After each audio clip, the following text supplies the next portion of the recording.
What's up, guys? It's Elizabeth, the Minister of Beauty, and I share the Bible, that is business, inspiration, beauty, life, and enjoyment. I wanted to talk about something that we hear a lot of people use this phrase a lot.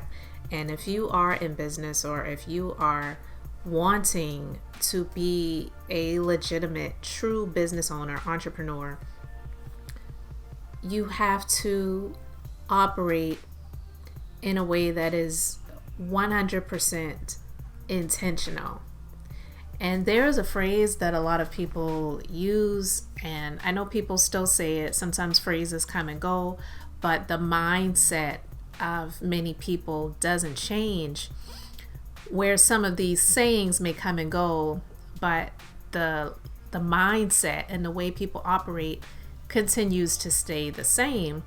And so I wanted to talk about this and share a situation that happened in one of my business locations not very long ago, which is what kind of triggered me to share this story. But for you who are new to my channel, I am a beauty business owner and operator. I am a licensed esthetician. I'm a skincare line creator. I have owned and operated one of my businesses, the brick and mortar business, for over 14 years now. I started it in 2008. And I've survived a lot of things, and I'm still here by the grace of God. So I'm extremely grateful and thankful. If you want to find out more about me, you can go to the links in my description box. You can go to my website. And to find out more about my skincare line, please do check it out, Inez Elizabeth Beauty Skincare Line. And you can get a discount off of your first purchase. But I digress. One of the phrases that people have said a lot, and they operate in this way, that you should never do when it comes to being a business owner, is having the mindset of, it is what it is.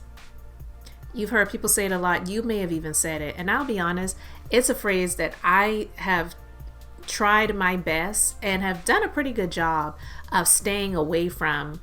I definitely stay away from the mindset of it is what it is, but I haven't even wanted to use that phrase in my vernacular, in my vocabulary, and definitely in what I do, because I try my best overall to be intentional about everything that I do.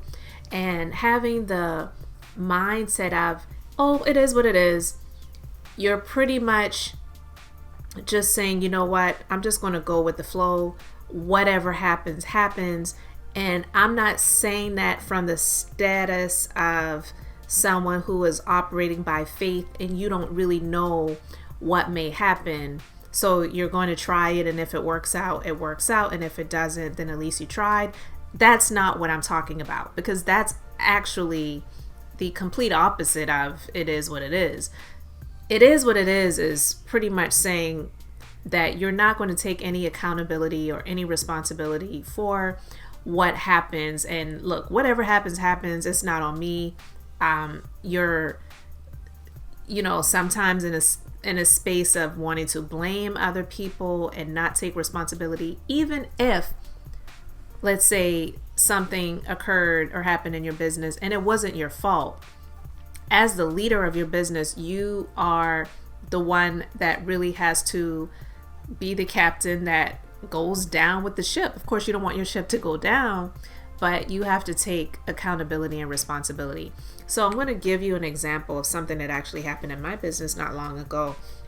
I was in one of my business locations, and this was a day when my other team members were not scheduled to work, and I was there to do some work in the business. I had some Zoom meetings, I had some other things going on, and I was there for that. So when I got there, it was pretty cold that day.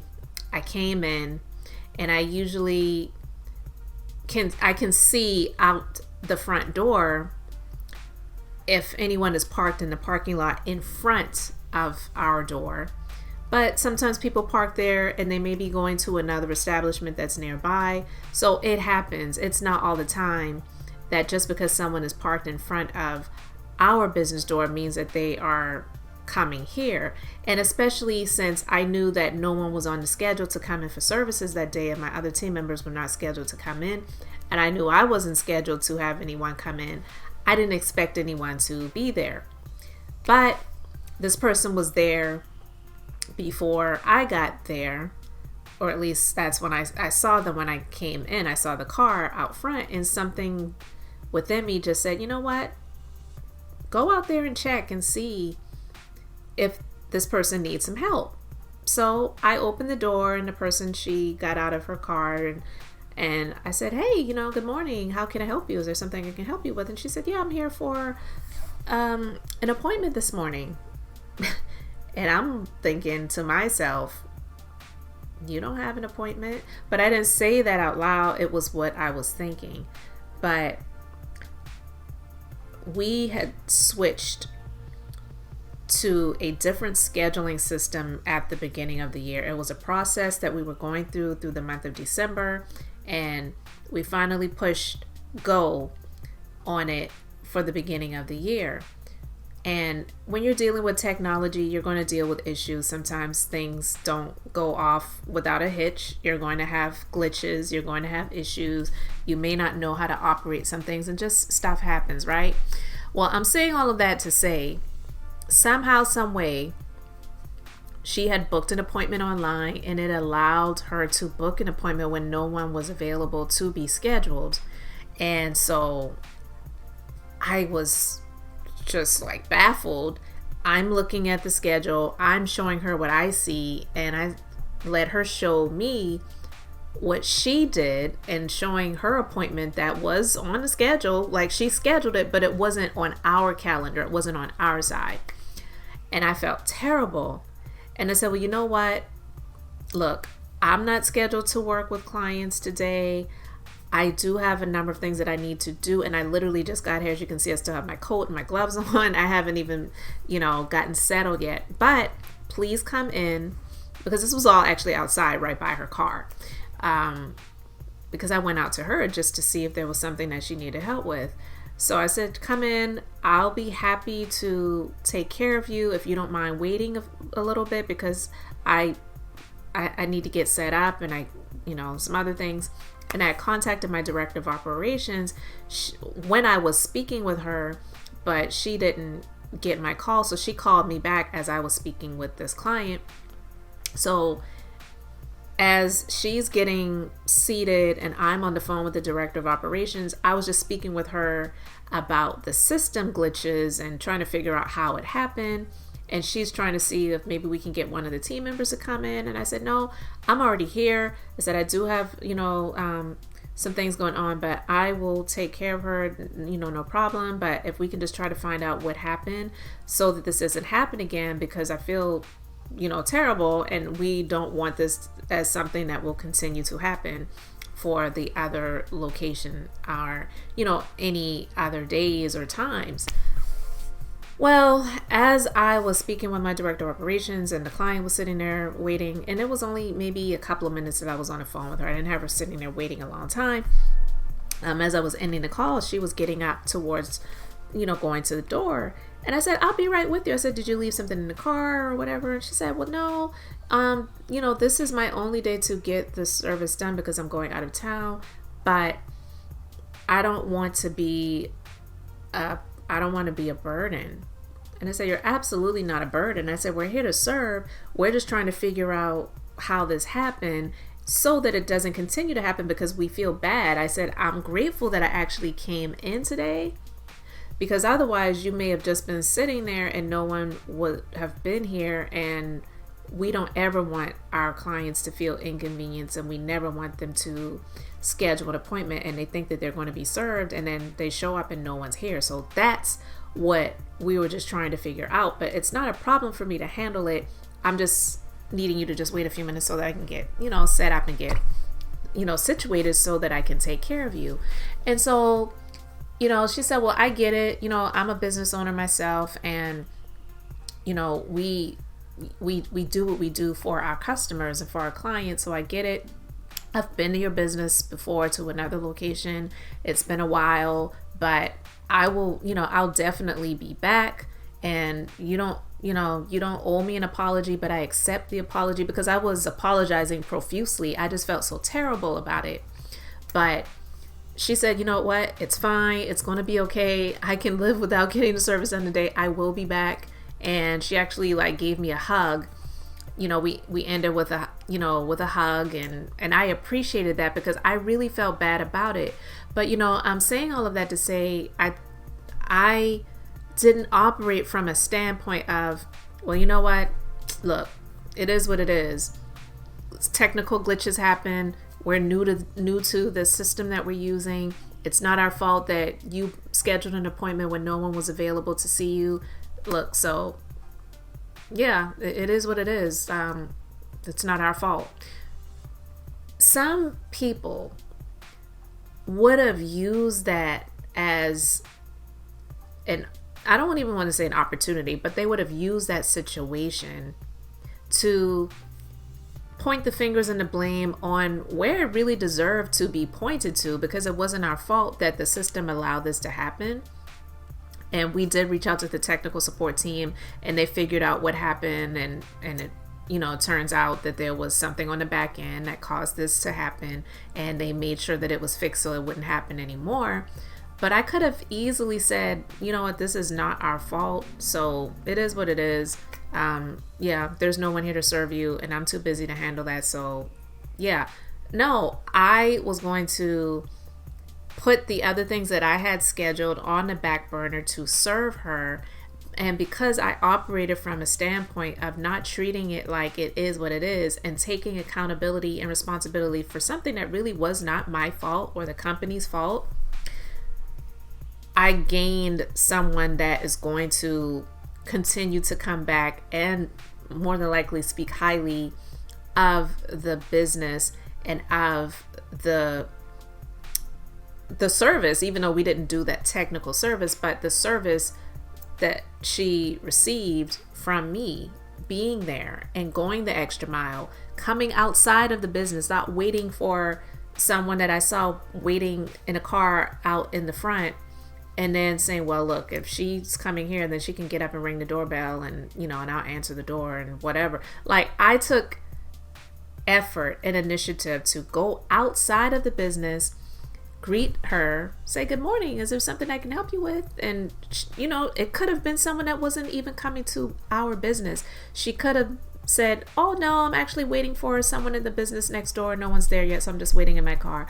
And I say, okay, well, just wanted to make sure that I went the extra mile, and I'm so glad that I did. And I'm actually really even more so happy that I just happened to be there at that time when she showed up, because it could have been where no one was there to speak to her. And sometimes people make assumptions and they run with it, and she may, if no one was there, have thought, well, this is unprofessional. I scheduled an appointment and no one showed up, not knowing that on this day of the week, no one was scheduled to work that day, because we're actually closed in that location on that day. But sometimes people make assumptions, and she could have, I'm not saying she would have, but she could have taken that assumption, ran with it, spoke negatively about the business and how she scheduled an appointment and no one showed up or whatever, and not even reach back out to us to let us know, because sometimes people do that. But I'm saying all of that to say, just based on this example, because it's a real situation. When you are a business owner, when you are an entrepreneur, you will encounter things that are going to be beyond your control, right? That's life. That happens. And we live in a society, especially right now, where people do not want to take accountability, and they feel entitled, and they don't want to take blame for anything. I'm one of those people that even if it ain't right, I will take the blame for the sake of peace, And we who are leaders, we who are business owners, we should be operating that way. And I will say that that is one of the attributes that I feel has really helped me to go the distance in my business, even though it may not feel good. Because look, I'm not saying it feels good to take the blame or to just say, okay, you're right, I'm wrong, when I know I'm right. Like that old saying, the customer is always right. That's not really true.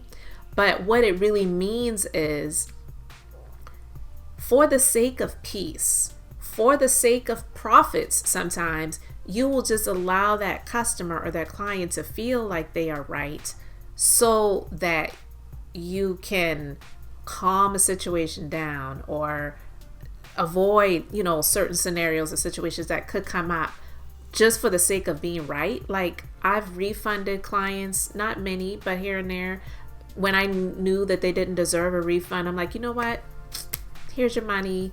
You have a blessed day. Like, because I, for the sake of peace, would rather you just have your money back, even though you don't deserve a refund. Because I'm not going to go back and forth with anyone, especially when we know the character of some people, and we know that we'll mark it. This isn't someone that we want to serve anymore, so we just put them on the red list, persona non grata. It happens, and that's overall. That's not just in service-based businesses, but you encounter people that are entitled, and it's like, this isn't even someone that I want as a customer or a client of my business anyway. So I would rather just them have their money back and say, adios, and salute them on the way out, because you don't need that headache in your business establishment or as a part of what you do.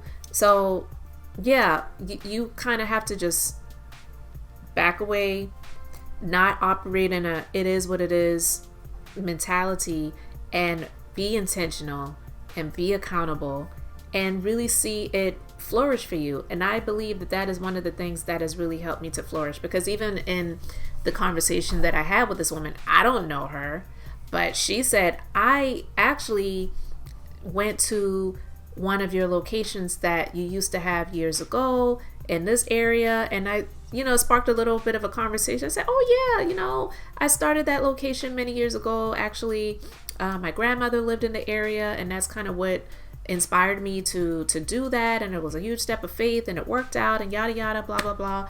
It was just, me being intentional. So the more you are intentional and the less of operating from a standpoint of, well, it is what it is, it's not on me, it's not my fault, you will see success. You will literally see success. So I just wanted to talk about that, guys. You let me know your thoughts about everything that I just shared. Let me know if you have anything to add to it in the comment section below. Please subscribe. Don't forget to do so, and hit the like button and share this with somebody that you know. And I hope you got something out of it, guys. I am Elizabeth, the Minister of Beauty, and I share the Bible, that is business, inspiration, beauty, life, and enjoyment. So until the next time, I hope and pray you all have an amazingly blessed and beautiful day.